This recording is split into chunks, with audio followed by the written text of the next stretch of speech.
এক হাদির জন্য বাংলাদেশ জ্বালায় ফেলাইতেছে, ব্যাপারটা সেরকম না, ব্যাপারটা সেরকম না। এখানে হাদি একটা জাস্ট ছুতা। আসল কাজ হলো বাংলাদেশকে তারা জাহান্নাম বানাবে, যে কোনো ভাবেও বাংলাদেশে জাহান্নাম বানাবে, বাংলাদেশে গণতন্ত্র ফিরতে দেবে না। এবং যেহেতু এখন তারেক বাংলাদেশে ফেরত আসতে যাচ্ছে, তারেকের আশাটাকে বন্ধ করতে হবে, এটা হচ্ছে মূল। এই ভারতে কিছু না, আর এই ওসমান হাদিও কিছু না। ওসমান হাদি এরা তো শহীদ হওয়ার জন্য আগে থেকে বসেছিল, তাহলে কি এখন প্রতিটা এক একজন ফাল পারবো, ইচ্ছা করে থ্রেট দিব, একজন একজনকে ভারতকে হুমকি দিব, ওরে হুমকি দিব, 7 সিস্টার উড়ে ফেলাইবো, আর এক একজন মরবো, আর এক একজন শহীদ দিবস পালন করবো, ফাইজলামি জায়গা পায় না। তাহলে 1971 সালে তো আমাদের অসংখ্য মানুষ শহীদ হয়েছে, তাহলে পাকিস্তান এমবেসি আমরা করতে দিলাম কেন দিলাম? সেটা তো সবচেয়ে বড় ভুল ছিল আমাদের, যে পাকিস্তান হাই কমিশন বাংলাদেশে, তাহলে তো ওইটা ঘেরা করা উচিত প্রতি 16 ডিসেম্বর আসলে। সেটা কেন করবো না আমরা? সেটা আগে বলা উচিত যে চৌধুরী মনিউদ্দিনরা যখন আমাদের যারা ইন্টেলেকচুয়াল তাদেরকে যখন হত্যা করে, তারা যখন চলে গেল ইংল্যান্ডে, আমেরিকায়, এই সকল রাজাকাররা, এই সকল আলবদররা, তাহলে সেটার জন্য আমরা কি করব এখন? তাহলে তার জন্য আমরা কেন ওদেরকে ক্ষমা করে দিব? ওই হিসাব নিক না আগে। কি এক ওসমান হাদি এর জন্য পুরো বাংলাদেশ জ্বালা দিতেছে? না, এটা ওসমান হাদি ফ্যাক্টর না, কারণ ওর ভিতরে ডট ঢুকছে, এই জেহাদি ভিতরে ডট ঢুকছে। এই যে এনসিপির পোলাপান, চ্যাংরা পোলাপান, ওর ভিতরে ডট ঢুকছে। চ্যাংরা তো রক্ত গরম, তো ওই যে ফাল পারছে, মনে করছে হাসিনারে ফালাই দিছি, জনগণরা আসলে ওকে পিছে ছিল ওই সময়, অগতের শক্তিটা দূর, ওইটা তারা বুঝে নাই, ওটা এখন বুঝবো, বুঝছেন না? কারণ কি জানেন, এগো ভিতরে ডট ঢুকিয়ে গেছে। চিন্তা করে ওসমান হাদিরে ফালাই দিছে, কোন দিনে আমারে ফালাই দেয়, কোন দিনে ওরে ফালাই দেয়, এদের খাওন দান বন্ধ হয়ে গেছে, এদের বেসিক্যালি খাওন দান বন্ধ হয়ে গেছে। এর জন্য ডরের চোট এগুলি করতেছে। ওই যে মোমবাতি নিবার আগে বুদবুদ করে, কারণ জানে এরা আন্তর্জাতিক ক্ষেত্র সমালোচিত হয়ে গেছে, কারণ ইউনূস সরকার প্রচন্ড সমালোচিত হয়েছে, গণতন্ত্র গণটিপে হত্যা করছে, বিচারের নামে প্রহসন করছে। আরে ভাই, আওয়ামী লীগের বিচার করে না, না করছে কে? সুষ্ঠু বিচার তো করতে পারেন নাই, করছেন বিচারের নামে প্রহসন, করছেন ওই যে রাজাকারদের দিয়ে বিচার করেন নাই, তাজুলের মতো রাজাকারদের বিচার করেন নাই, করছেন। তাইলে এরা সব দিক দিয়ে আন্তর্জাতিক মহলেও এমনকি পার্শ্ববর্তী সকল দেশের কাছে এরা আবেদন হারাই ফেলছে, এদেরকে সবাই সন্ত্রাসী মনে করে। এখন তাই ফাল পারতেছে। আর ওই যে ফ্রান্স থেকে আর আমেরিকা থেকে ইল্লু পিঙ্কু এদেরকে বাতাস দেয়, এদেরকে উস্কায় দেয়।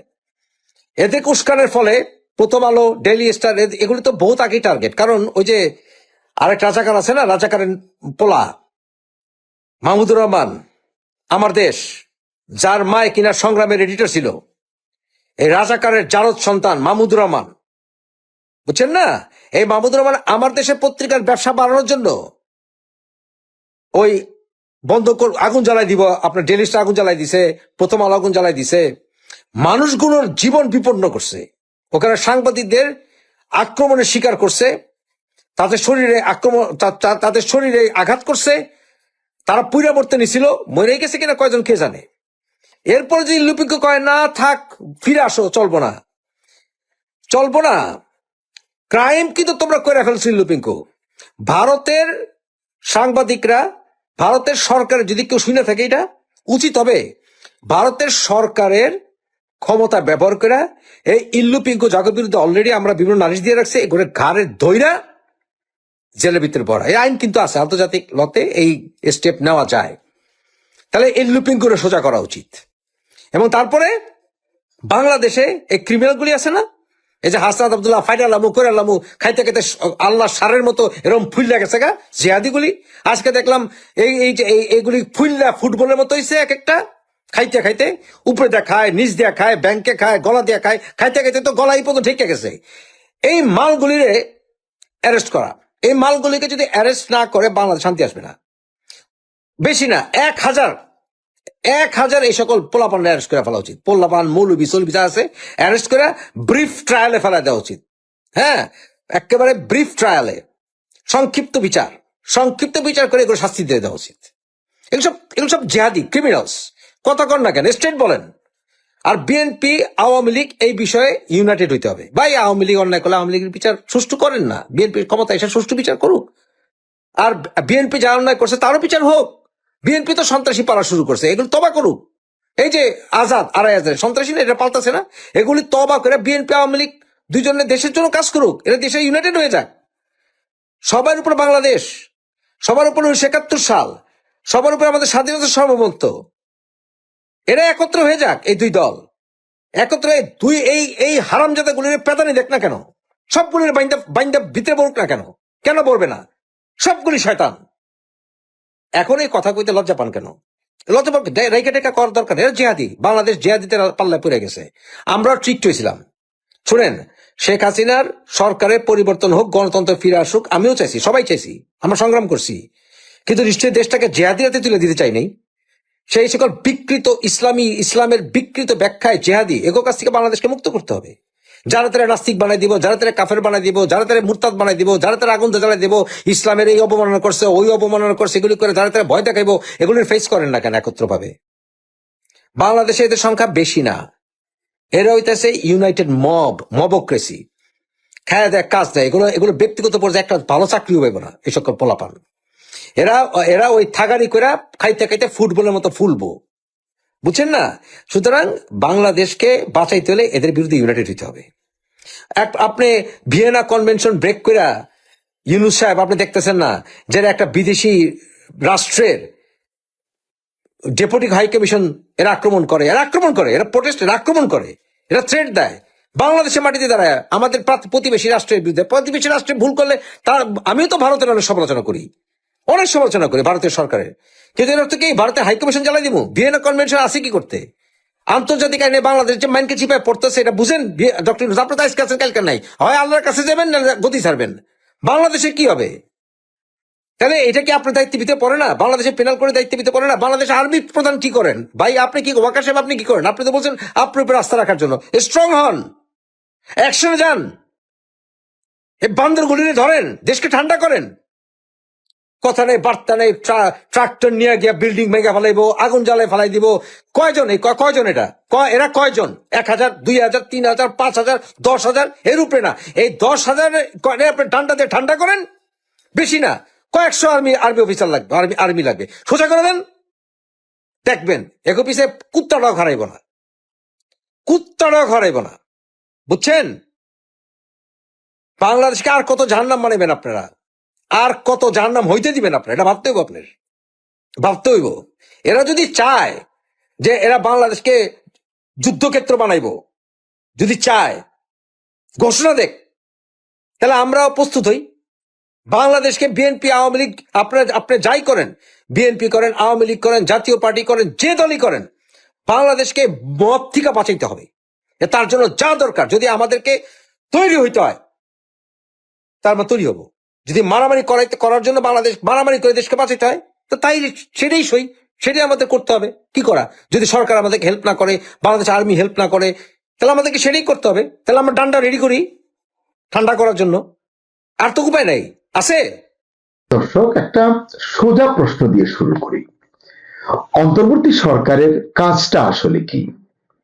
দেশকে স্থিতিশীলতার দিকে নিয়ে যাওয়া, আইন শৃঙ্খলা পরিস্থিতির উন্নতি ঘটানো, গ্রহণযোগ্য নির্বাচন আয়োজন করা, নাকি ভারত ভেঙে, মানে 7 সিস্টার্স এর যে 7টি রাজ্য আছে ভেঙে সেখানে নতুন রাষ্ট্র গঠনের স্বপ্ন দেখানো?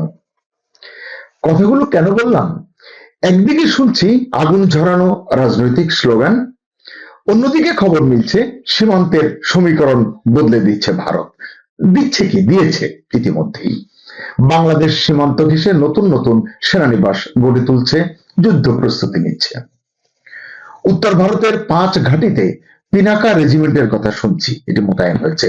পিনাকা রকেট সিস্টেমের একটা রেজিমেন্টেই থাকে 3টা ব্যাটারি, প্রতিটা ব্যাটারিতে 6টি লঞ্চার। ভাবুন, এই পরিমাণ আগুন একসঙ্গে আঘাত হানলে শত্রুর লজিস্টিক্স, স্টেজিং এরিয়া কিংবা ঘাঁটি, মানে শত্রু বলতে তো বাংলাদেশ, কিছুই কি দাঁড়িয়ে থাকতে পারে, মানে টিকতে পারে? আবার চিকেন নেক করিডোরে মিসাইল ডিফেন্স শিল্ড, অতিরিক্ত সেনা মোতায়েন এবং নতুন ঘাঁটি এই যে এই সমস্ত আয়োজন কি বার্তা দিচ্ছে?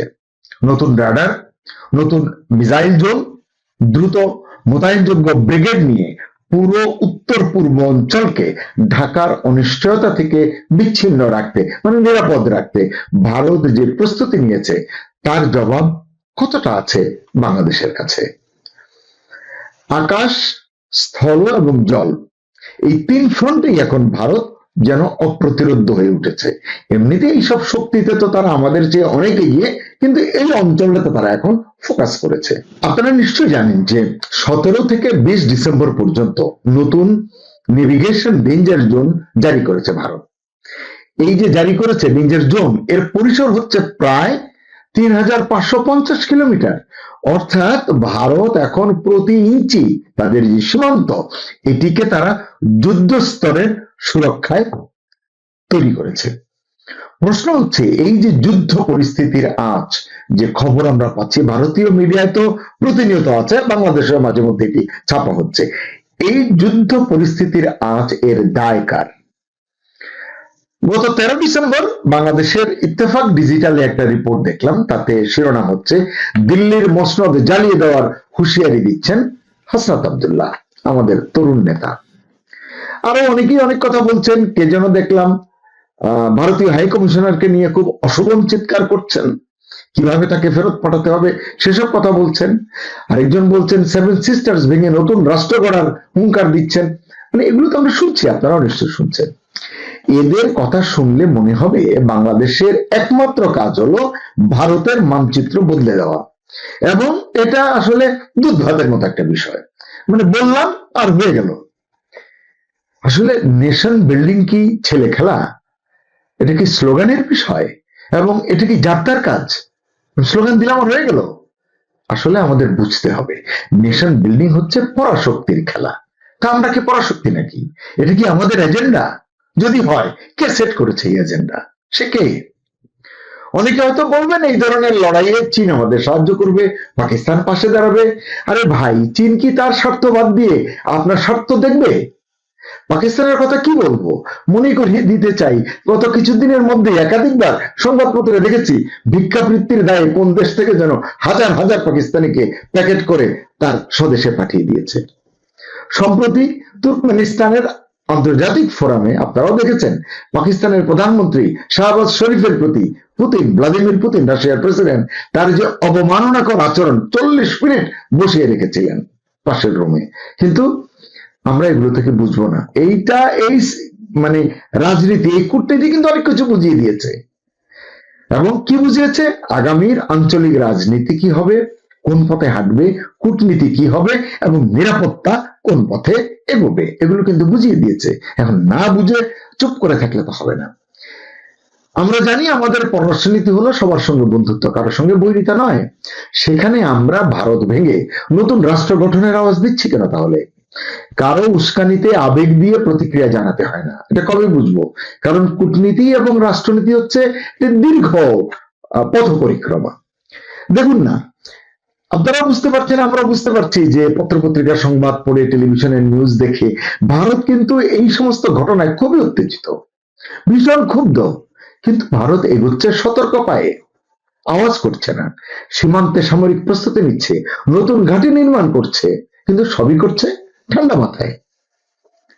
ভারত থেকে চাউল, পেঁয়াজ, মরিচ কখনো কখনো এগুলো যদি আমাদের দেশে না আসে, এগুলো আমাদের ক্রয় ক্ষমতার বাইরে চলে যায়, সরকার পেরেশান হয়ে যায় এবং জনগণের নাভিশ্বাস ওঠে। আরো একটা বিষয়, ধরেন ঘুম থেকে উঠে সকালে নাস্তার টেবিলে, মানে ধরেন ভারতের ডিম, ভারতের টমেটো, ভারতের কাঁচামরিচ, পেঁয়াজ, এসব দিয়ে যারা নাস্তা করেন, নাস্তা সারেন, তাদের অনেকেই স্লোগান দেন কিন্তু পাকিস্তান জিন্দাবাদ বলে।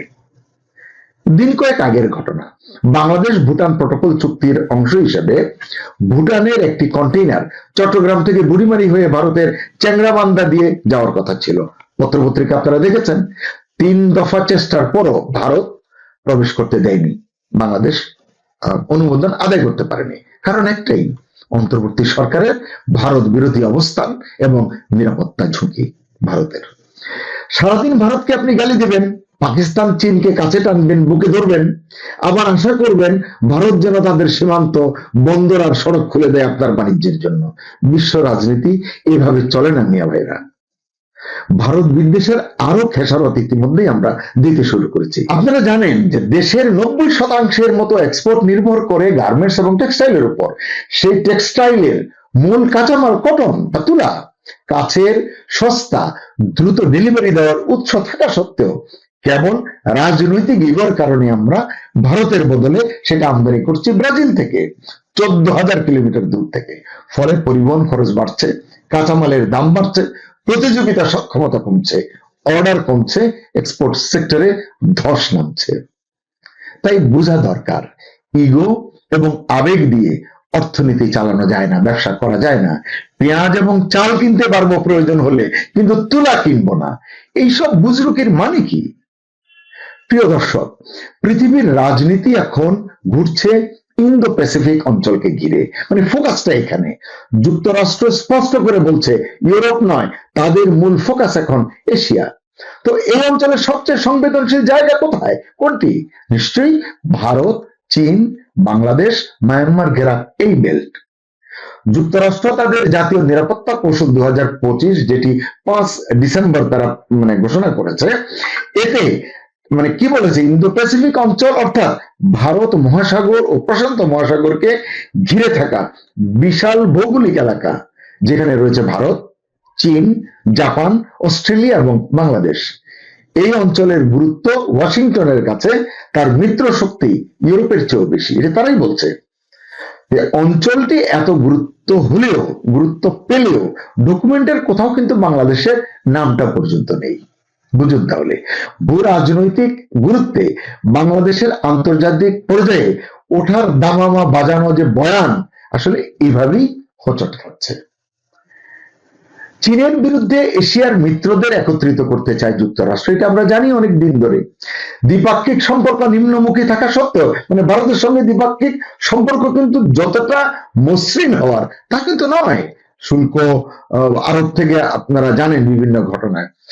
এই নিম্নমুখী সম্পর্ক সত্ত্বেও নিরাপত্তা কৌশলে ভারতকে গুরুত্বপূর্ণ কৌশলগত অংশীদার হিসেবে চিহ্নিত করেছে যুক্তরাষ্ট্র, এবং ইন্দো প্যাসিফিক সংঘাত এড়াতে ট্রাম্প দিল্লিকে সহযোগী হিসেবেই চাইছেন এই অঞ্চলে। এবার দেখা যাক যে ভারতে মার্কিন নির্ভরতা যদি বাড়ে, মার্কিন এগিয়ে যাচ্ছে ভারতের দিকে, এই নির্ভরতা যদি আরো বাড়তে থাকে, ভূ রাজনৈতিক ভাবে তার গুরুত্ব বাড়বে, ভারতের গুরুত্ব নিশ্চয় বাড়বে। এর প্রভাব দক্ষিণ এশিয়া এবং বাংলাদেশেও পড়বে, এর কোনো ব্যত্যয় ঘটবে না। তখন কি চীন নির্ভর বাংলাদেশের পক্ষে কৌশলগত কূটনৈতিক ভারসাম্য রক্ষা করা সম্ভব হবে? পাকিস্তানকে তো হিসাবেই ধরছি না আমি। প্যাসিফিক মহাসাগরে চীনের প্রভাব রোধে সেখানে রয়েছে জাপান, তাইওয়ান, ফিলিপিন্স, এদেরকে নিয়ে ওখানে ফার্স্ট আইল্যান্ড চেইন, এটি আমরা জানি। আবার ভারত, যুক্তরাষ্ট্র, জাপান এবং অস্ট্রেলিয়া, এই 4 দেশকে নিয়ে রয়েছে কোয়াড। এসব তথ্য একটাই বার্তা দিচ্ছে, যুক্তরাষ্ট্রের কাছে যে কোনো প্ল্যাটফর্মে ভারতের গুরুত্ব কিন্তু স্পষ্ট এবং অধিক। এখন আমেরিকা বলছে তারা সবার দিকে নজর দিতে পারবে না। আপনারা জানেন রেজিম চেঞ্জ যেগুলো নিয়ে তারা কথা বলবে না। তুলসী গ্যাবার্ড এই কথা বলেছেন। তারা এখন গণতন্ত্র, মানবাধিকার আপাতত এটিকে অগ্রাধিকার মনে করছে না। নিরাপত্তাকেই তারা মূল বিবেচ্য করে এগোচ্ছে। এই বাস্তবতায় বাংলাদেশ যদি নিজেই ঝুঁকি বাড়ায়, তাহলে পাশে দাঁড়াবে কে? আপনি ভারতকে পছন্দ না করতেই পারেন, কিন্তু ভুললে চলবে না, এই অঞ্চলে ভারতের নিরাপত্তা উদ্বেগ, এটা কিন্তু এখন একটা বাস্তব ফ্যাক্টর। হ্যাঁ, একথাও ঠিক, দক্ষিণ এশিয়ায় ভারত বিরোধী মনোভাব কিন্তু বাড়ছে। বিভিন্ন দেশে এরকম একটা বয়ান কিন্তু আমরা শুনি। আবার একথাও সত্য, ভারত দক্ষিণ এশিয়ার নিরাপত্তার রক্ষাকর্তা হিসেবে নিজেকে দেখতে চায়, পরিচিত হতে চায়। স্থিতিশীল এবং সমৃদ্ধ প্রতিবেশী অঞ্চলের নেতা হয়ে উঠতে চায় ভারত। ইন্দো প্যাসিফিকে ভারতের অবস্থান এবং গুরুত্ব, কোয়াডে ভারতের অংশগ্রহণ ও মর্যাদা, কোর 5 যে G7 এর আদলে ট্রাম্প যে কোর 5 করতে চাচ্ছেন 5টা দেশকে নিয়ে, যুক্তরাষ্ট্র, ভারত, জাপান, চীন এবং সম্ভবত রাশিয়া, এই 5টি দেশকে নিয়ে যে তিনি 4-5 করেছেন, সেখানে কিন্তু ভারত নিজেকে অপ্রতিদ্বন্দ্বী করে তুলেছে, মানে তার গ্রহণযোগ্যতা প্রতিটি প্ল্যাটফর্মে আছে। এর বিপরীতে কেউ যখন বলেন ভারত টুকরো টুকরো না হলে বাংলাদেশ শান্তি পাবে না, এমন দায় দায়িত্বহীন বিপজ্জনক বক্তব্য শুনে কোনো জবাব আসলে মুখে আসে না। বাংলাদেশে ভারত বিরোধিতার রাজনীতি নতুন নয়, এটা বরাবরই একটা সীমার মধ্যে ছিল। এই রাজনীতি ছিল ভারত বিরোধিতা, ভারত কার্ডের রাজনীতিটি ছিল, কিন্তু এটি সীমার মধ্যে ছিল এবং সেটা ছিল পলিটিক্যাল রেটরিক হিসাবে, কখনোই এটা রাষ্ট্রীয় আত্মঘাতী কৌশল হিসাবে ফুটে ওঠেনি। আজকে কেন হচ্ছে? এখন যা হচ্ছে তা রাজনীতির নামে অপরিণত এবং হঠকারী নয় কি? এখন আসলে বাংলাদেশের কি দরকার? যে কেউ বলবেন বাংলাদেশের স্থিতিশীলতা দরকার, দেশকে এগিয়ে নিয়ে যাওয়ার বুনিয়াদ স্থাপন করা দরকার এবং একটি গ্রহণযোগ্য নির্বাচন আয়োজন করা দরকার গণতান্ত্রিক ট্রান্সফরমেশনের জন্য, বিকাশের জন্য। মনে রাখা দরকার, আবেগ দিয়ে রাষ্ট্র চলে না, চাপাবাজি করে স্বপ্ন পূরণ হয় না, লক্ষ্য অর্জিত হয় না। তাই বাংলাদেশকে ঠিক করতে হবে কোন পথে হাঁটবে বাংলাদেশ। বাংলাদেশকে ধ্বংসের পথ বেছে নেবে নাকি স্থিতিশীলতা ও অগ্রগতির পথে অগ্রসর হবে? অন্তর্বর্তী সরকারের আসল দায়িত্বই কি, যেটি দিয়ে শুরু করেছিলাম? আগুন লাগানো, আবেগ উস্কে দেওয়া, প্রতিবেশীকে শত্রু বানানো, নাকি দেশের অভ্যন্তরে আইন শৃঙ্খলা ঠিক করা, ব্যবসা ও বিনিয়োগের আস্থা ফিরিয়ে আনা, আঞ্চলিক স্থিতিশীলতায় মনোযোগী হওয়া এবং একটি গ্রহণযোগ্য নির্বাচন করে ভালোভাবে সুন্দরভাবে ক্ষমতা হস্তান্তর করা? দর্শক, শেষ করব, প্রশ্ন রাখতে চাই আপনাদের কাছে, আপনারাই বলুন, অন্তর্বর্তী সরকারের দায়িত্ব কি গ্রহণযোগ্য নির্বাচন নিশ্চিত করা নাকি লাগাতার হঠকারিতায় দেশকে আঞ্চলিক ঝুঁকির মুখে ঠেলে দেওয়া? সকলের শুভ বুদ্ধির উদয় হোক। আল্লাহ হাফেজ।